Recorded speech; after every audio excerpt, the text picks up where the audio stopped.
ഇന്നലെ വൈകുന്നേരം ഇൻസ്റ്റാഗ്രാമിലൊരു മെസ്സേജ് പ്ലിങ് നോക്കിയപ്പം ഞാൻ മറ്റേ ഫസ്റ്റ് നമ്മൾ മുകളിൽ നോട്ടിഫിക്കേഷൻ ഇട്ടിട്ടുള്ളൂ. നോക്കിയപ്പം 9 മോനെ അങ്ങനെ എന്തോ കിടക്കണം. ഞാൻ വിചാരിച്ച ഖലീഫയുടെ റിവ്യൂ കൊണ്ടുവന്നോ അല്ല പൃഥ്വിരാജ് ഫാൻസും ആയിരിക്കുമെന്ന്. ഇത് സ്ഥിരമുള്ളതാണല്ലോ. നോക്കിയപ്പോൾ ഒരു ലേഡി DP. ഇതാണ് അത് അലാക അങ്ങനെ എന്തോ ഇരിക്കുന്നത്. ഞാൻ അകത്ത് പിള്ളേരുടെയിലേക്ക് കയറി നോക്കിയപ്പോഴേക്കും നമ്മൾ അളകുന്നുണ്ടാ ഒരു മെസ്സേജ് ഒരു മെസ്സേജ് ഇളക്കിയിട്ടിട്ടുള്ളത്. ഹലോ മിസ്റ്റർ, നിങ്ങളുടെ റിവ്യൂ ഒക്കെ കൊള്ളാം, ചിരിക്കാനുണ്ട്. പക്ഷേ ഞാൻ പറയാത്ത കാര്യം പറയരുത്. 9 മോനെ എന്നല്ല ഞാൻ വിളിച്ചത്. ഞാൻ വിളിച്ചത് മാറ്റിയാണ് പറഞ്ഞതെന്ന്. അത് ശരിയായില്ല, എൻ്റെ ആൾക്കാരുടെ ഇടയിൽ എന്നെ തെറ്റിദ്ധരിക്കും എന്നുള്ള കാര്യം പറഞ്ഞു. ഞാൻ അങ്ങനെയല്ലേ വിളിച്ചത്. ആക്ച്വലി ഈ പുള്ളിക്കാരി കോഴിക്കോട് നിന്നുള്ളതാണ്. കോഴിക്കോടുള്ള എൻ്റെ സുഹൃത്തുക്കളൊക്കെ കാഷ്വലായിട്ട് നമ്മൾ പടപട്ടി എന്ന് പറയും പോലെ 9 മക്കളെ എന്ന് പറയും. മാമുക്ക് വെച്ചിട്ട് കഥാപാത്രങ്ങൾ എപ്പോഴും പറയില്ലേ. അപ്പോൾ ആ ഒരു സാധനം മൈൻഡിൽ കിടന്നാണ് ഞാൻ അങ്ങനെയാണോ വിളിച്ചതെന്നുണ്ട്. ഞാൻ രണ്ടാമത് കയറി നോക്കിയപ്പം അങ്ങനെയല്ല കേട്ടോ, അതിലെനിക്കൊരു പെശക് പറ്റി. ഇനി അത് കാരണം കുട്ടി ആരും തെറ്റിദ്ധരിക്കേണ്ട. കുട്ടി നാട്ടുകാരെ 9 മക്കളെ എന്നല്ല വിളിച്ചിട്ടുള്ളത്, നാറികളെ എന്നാണ് വിളിച്ചിട്ടുള്ളത്. കറക്റ്റായിട്ടുള്ളത് പറയണം. നാറികളെന്ന് വിളിച്ച് കഴിഞ്ഞാൽ കുഴപ്പമില്ല. പക്ഷേ പുള്ളിക്കാരി പറയുന്നത് അത് എല്ലാ നാട്ടുകാരെയും ജനറലൈസ് പറഞ്ഞതല്ല. പുള്ളിക്കാരി അടുത്ത് കുറച്ച് ചൊറിഞ്ഞ് ഇരിക്കുന്ന അസൂയ പൂണ്ട കുറച്ച് ആൾക്കാരുണ്ടായിരുന്നു. അവരെ മാത്രമാണ് ഉദ്ദേശിച്ചത്. എപ്പിസോഡ് വന്നപ്പോൾ അത് കട്ട് ചെയ്ത് നാട്ടുകാരെ മൊത്തത്തിലാക്കി എന്നുള്ള രീതിയിലാണ് വന്നത് എന്നുള്ളതൊക്കെയാണ് പുള്ളിക്കാരി പറയുന്നത്. അപ്പം എനിക്കറിയില്ല, നമ്മൾ കണ്ടത് ഇങ്ങനെയാണ്. അപ്പോൾ എല്ലാവരും ശ്രദ്ധിക്കുക. അളകനന്ദ ഒരു കാൻഡിഡേറ്റ് ഉണ്ട്, സ്വന്തം നാട്ടുകാരെ 9 മക്കളെ എന്ന് വിളിച്ചു എന്നാണ് ഞാൻ പറഞ്ഞത്. അത് എനിക്ക് പറ്റിയൊരു തെറ്റായിരുന്നു. നാറികളെ എന്നാണ് വിളിച്ചത്. തിരുത്തുന്നു. കോൺവെർസേഷനിൽ ഭയങ്കര നല്ല വൈബുള്ള ഒരു കുട്ടിയാണ്. ഭയങ്കര നല്ല പോസിറ്റീവായിട്ട് സമീപിക്കുന്ന ഒരു ക്യാരക്ടർ. അപ്പോൾ നമുക്ക് ബിഗ് ബോസ് മലയാള അഗ്നി പരീക്ഷ 8ാമത്തെ ദിവസം വീക്കെൻഡ് വാർ. പ്രതീക്ഷിക്കാത്ത അപ്രതീക്ഷിതമായ ഔട്ട്സ്റ്റാൻഡിംഗ് ആയിട്ടുള്ള വാറൊക്കെ വരാൻ പോകുന്നു. എന്താണ് വാറ്? 2 പേര് വന്നിട്ടുണ്ട്, രജിത് കുമാറും വീണ.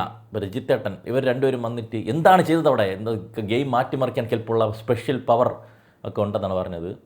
വേറെ ഒന്നുമില്ല, അവിടെ 3 ജഡ്ജിമാർ ഇരിക്കുന്നതിൻ്റെ കൂട്ടം അപ്പുറത്ത് 2 കസേരയ്ക്ക് ഇടാനുള്ള സ്ഥലം ഉണ്ടായിരുന്നു. അവിടെ 2 പേരെ പിടിച്ചിരുത്തിയിരുന്നു. അപ്പോൾ ക്യാമറ കുറച്ചുകൂടി ബാക്കിലോട്ട് സൂം ഔട്ട് ചെയ്ത് വയ്ക്കുക അതിന് വേണ്ടിയിട്ട്. വേറെ പ്രത്യേകിച്ച് കാര്യമൊന്നുമില്ല. അവരങ്ങനെ അവിടെ ഇരിക്കുന്നു, ഇവരിപ്പുറത്തിരിക്കുന്നു. ബാക്കിയൊക്കെ പഴയതുപോലെ തന്നെ. പക്ഷേ സ്റ്റിൽ ഇതുവരെ കണ്ട എപ്പിസോഡിനെ അപേക്ഷിച്ച് ഈ ഒരു വീക്കെൻഡ് വാർ അത്യാവശ്യം ബെറ്ററായിരുന്നു. കാരണം ഇവർക്ക് കൊടുത്ത ടാസ്ക് അത്യാവശ്യം തല വർക്ക് ചെയ്യാനും ഇവരുടെ ക്യാരക്ടർ മനസ്സിലാക്കാനും ഉതകുന്ന ഒരു ടാസ്ക് ആയിരുന്നു കൊടുത്തത്. അല്ലാതെ കുപ്പിയിൽ വെള്ളം നിറയ്ക്കൽ പരിപാടിയല്ല.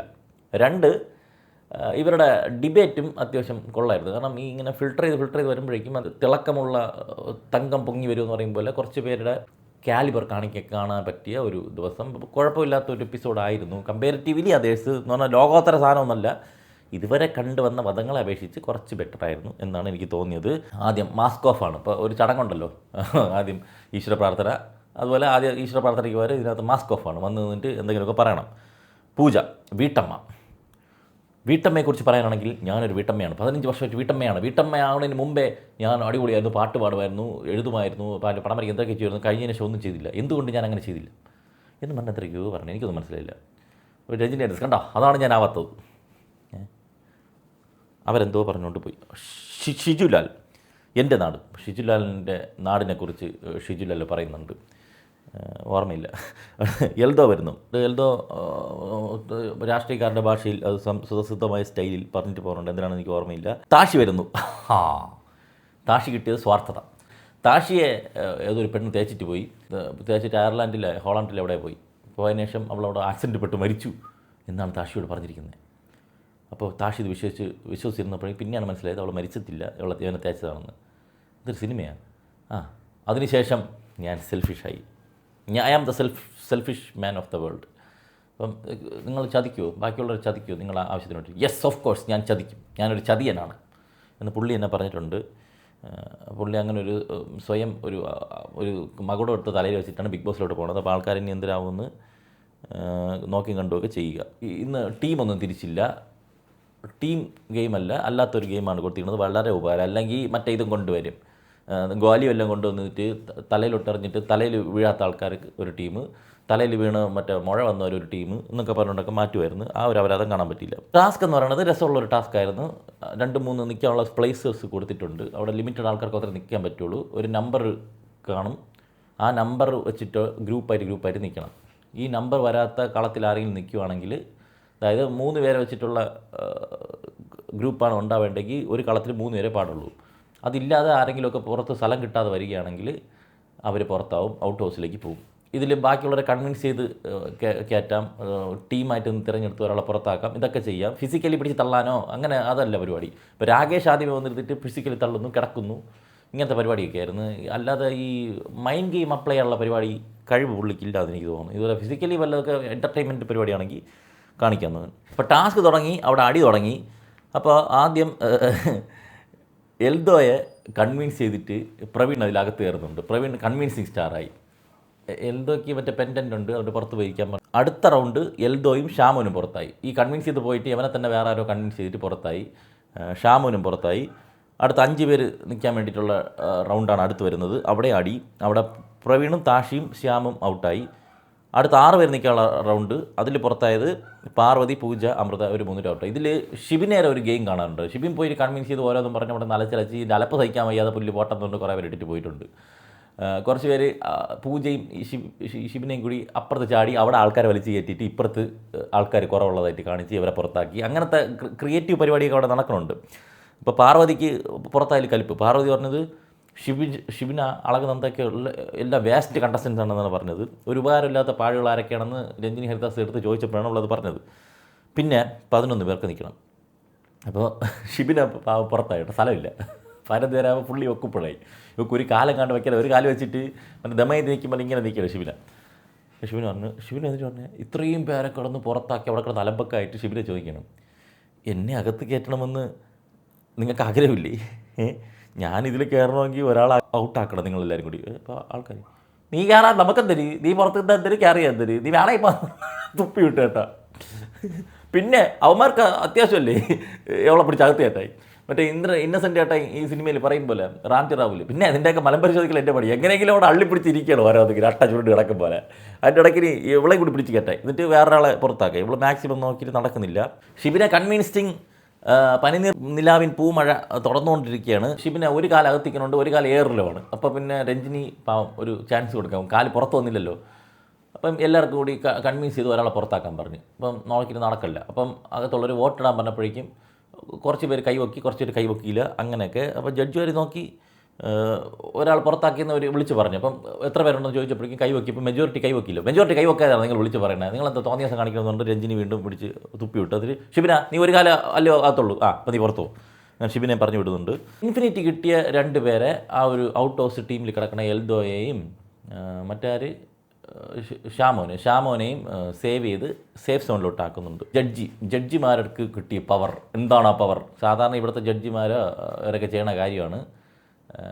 ഈ സേവായ 2 പേരെ എടുത്ത് ഔട്ട് ഹൗസിലോട്ട് ഇടണം. അത് രജിത് കുമാറും വീണ നായരും കൂടി പുറത്ത് വിട്ടത് രചനയെയും പിന്നെ മറ്റേ ഷിൻജിത്തിനെയായിരുന്നു കേട്ടോ. ഈ 2 ഔട്ടായി. ഈ രജിത് കുമാർ ഇവർ ഡിസൈഡ് ചെയ്തത് ഇന്നത്തെ ടാസ്ക് വെച്ചിട്ടാണ്. ഇന്നത്തെ ടാസ്ക് വെച്ചിട്ട് 2 പേരെ പുറത്തിട്ടിട്ട് അവരെ തന്നെ വിക്റ്റായി. അതെന്ത് ലോജിക്കാണ്? അപ്പം നമ്മൾ പ്രാക്ടിക്കലി നോക്കിക്കഴിഞ്ഞാൽ അത് ഉള്ളത്തരമാണ്. പക്ഷേ ഇതിൽ ഓൾറെഡി ഇവർക്ക് അറിയാം ആരെയൊക്കെ നടത്തണമെന്ന്. അപ്പം വിളിച്ച് പറയില്ല, ഈ മറ്റേ ചെവിയിൽ മറ്റേ കുന്നണ്ടിരിപ്പുണ്ടല്ലോ, അവന്മാർ 2 പേരും കൂടി എടുത്ത് തട്ടിയിട്ടാരെ അവന്മാരാണെന്ന് ഇന്ന് ബലിയാടാക്കാൻ വെച്ചിരിക്കുന്നത്. അപ്പോൾ അവന്മാർ സേവായിരുന്നാൽ ശരിയാവില്ല. അപ്പോൾ എങ്ങനെയൊക്കെ ഒന്ന് കളിച്ചാലും എന്തൊക്കെ ചെയ്താലും പുറത്താക്കണമെന്ന് ഒരു തീരുമാനിച്ചിട്ടുണ്ടെങ്കിൽ അവർ പുറത്താക്കും. ഇപ്പോൾ ഫേസ് ഓഫ് വരുന്ന സമയത്ത് രാകേഷ് മാത്രമാണ് പെൻഡൻറ്റും വെച്ചുകൊണ്ട് അവിടെ സേഫായിട്ട് നിൽക്കുന്നത്. അപ്പോൾ പുള്ളിക്ക് ഒരു പ്രിവിലേജ് കൊടുത്ത് ആരൊക്കെ അങ്ങോട്ടും ഇങ്ങോട്ടും മത്സരിക്കണമെന്നുള്ളത് പുള്ളിക്ക് തീരുമാനിക്കാം. അങ്ങനെ സോന ഷിബിന 2 കൂടി സംസാരിക്കുന്നു. ഇത് 2 ഭയങ്കര അലപ്പനെ കാരണം ഒന്നും കേൾക്കാൻ പറ്റില്ല. ആദ്യം ഇങ്ങനെയൊക്കെ പറയാൻ തുടങ്ങി കൊണ്ട് ഹനാൻ വന്ന് അലക്കില്ല, അതുപോലെ തലപ്പായിരുന്നു കുറച്ച് നേരം. അത് കഴിഞ്ഞിട്ട് എൽദോ വരുന്നു. എൽദോയും വേറെ ആരുമായിട്ടാണ് സംസാരിച്ചത്. അപ്പോൾ എൽദോയെ വലിച്ചു കീറി ഒട്ടിച്ചേട്ടാ. രചനയാണെന്ന് തോന്നുന്നു. രചനയാണ് പാർവതിയാണ്, ആരെന്ന് എഴുതി വെച്ചിട്ടില്ല. വലിച്ചു കീറി ഒട്ടിച്ച് നിങ്ങളൊരു രാഷ്ട്രീയക്കാരൻ പോലെ ഫേക്കായിട്ടാണ് നടക്കുന്നത്. അപ്പോഴേക്കും ഞാൻ നിയമസഭാ ഇലക്ഷനിൽ മത്സരിച്ച ആളാണ്, പിന്നെ ഞാൻ രാഷ്ട്രീയക്കാരനല്ലെന്ന് ഫേക്കായിട്ട് അടക്കേണ്ട കാര്യമൊന്നുമില്ലെന്ന്. ഇയാളെവിടെ ഇലക്ഷനിൽ മത്സരിച്ചേ എന്ന് പറഞ്ഞ് ഞാനും തപ്പി നോക്കി. പെരുമ്പാവൂരിൽ നിന്നാണ് ആശാൻ മത്സരിച്ചിരിക്കുന്നത്. സ്വതന്ത്ര സ്ഥാനാർത്ഥിയായിട്ടാണ് മത്സരിച്ചത്. 1500 വോട്ട് കിട്ടി. ഷിജു വേഴ്സസ് ഷിൻജിത്ത്, അതും സംസാരിച്ച് അലപ്പായി. ഷിജുവിന് എന്തെങ്കിലും കിട്ടിക്കഴിഞ്ഞാൽ മാക്സിമം സ്കോർ ചെയ്യുക എന്നുള്ളൊരു സാധനം അവിടെ വരും. ഒന്നും കേൾക്കാൻ പറ്റില്ല അവരെന്താണ് പറയുന്നത്. പിന്നെ ഷിജിൻ ശ്യാം യവന്മാർ തമ്മിൽ പറഞ്ഞ് ഹീറ്റായി അവർ കൈ കൊടുക്കാതെ പിരിഞ്ഞു പോയിട്ടുണ്ട്. ലോലിറ്റ വേഴ്സസ് അളകനന്ദ, ഇവരെന്താണ് സംസാരിച്ചതെന്ന് എന്തൊക്കെയോ ക്യൂട്ട്നെസ് അങ്ങോട്ടും ഇങ്ങോട്ടും പറഞ്ഞിട്ട് 2 പറഞ്ഞിട്ട് അതിൽ എല്ലാവരും പിടിച്ച് 4 പേര് പിടിച്ച് ചേർത്തിട്ട് റിയാസ് പറഞ്ഞു ഇന്ന് എനിക്ക് ഡ്രാമ കളിക്കാനൊന്നും വലിയ താല്പര്യമൊന്നുമില്ല. 4 പേരെ എവിക്റ്റ് ആയിട്ടുണ്ട്. ആരൊക്കെ? പ്രവീൺ, രചന, പാർവതി, ഷിൻജിത്ത് 4 പേരെ എവിക്റ്റ് ആയിട്ടുണ്ട്. പുറക്കോളാൻ പറഞ്ഞു. അങ്ങനെ 20 എന്നുള്ളത് 16 അപ്പോൾ ഇതിൽ രഞ്ജിനി ഹരിദാസ് പാർവതി നോക്കി പറഞ്ഞു, ഞാൻ നിങ്ങളെ സേവ് ചെയ്തതാണ്, നിങ്ങൾ അവിടെ അകത്തോട്ട് വിടാതെ നിങ്ങളെ ഞാൻ സേവ് ചെയ്തതാണ്.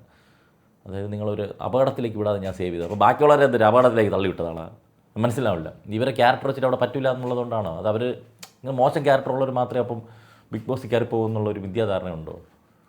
എന്താ മാന്യമായിട്ട് കളിച്ചവരാരും ഫൈനൽ വരെ വന്നിട്ടുണ്ട്.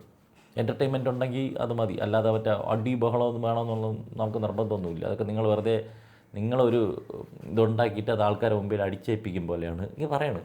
ഞാൻ നിങ്ങളെ സേവ് ആക്കിയാണ്, പുറത്ത് ചവിട്ടി കളഞ്ഞിട്ട് ആണ് പറയണത്, ഞാൻ നിങ്ങളെ സംരക്ഷിച്ചതാണ്, നിങ്ങൾക്ക് പിന്നെയും മനസ്സിലാവുള്ളൂ എന്ന് പറഞ്ഞിട്ട് രഞ്ജിനി എല്ലാവർക്കും കൈ കൊടുത്ത് പിരിഞ്ഞിട്ടുണ്ട്. എന്നിട്ട് 5 മിനിറ്റ് നീളമുള്ള പ്രോമോ, അടുത്ത വീക്കെൻഡ് വാർ. കാരണം ഘടികന്മാരായിട്ടുള്ള 2 അതിഥികളാണ് വരുന്നത്.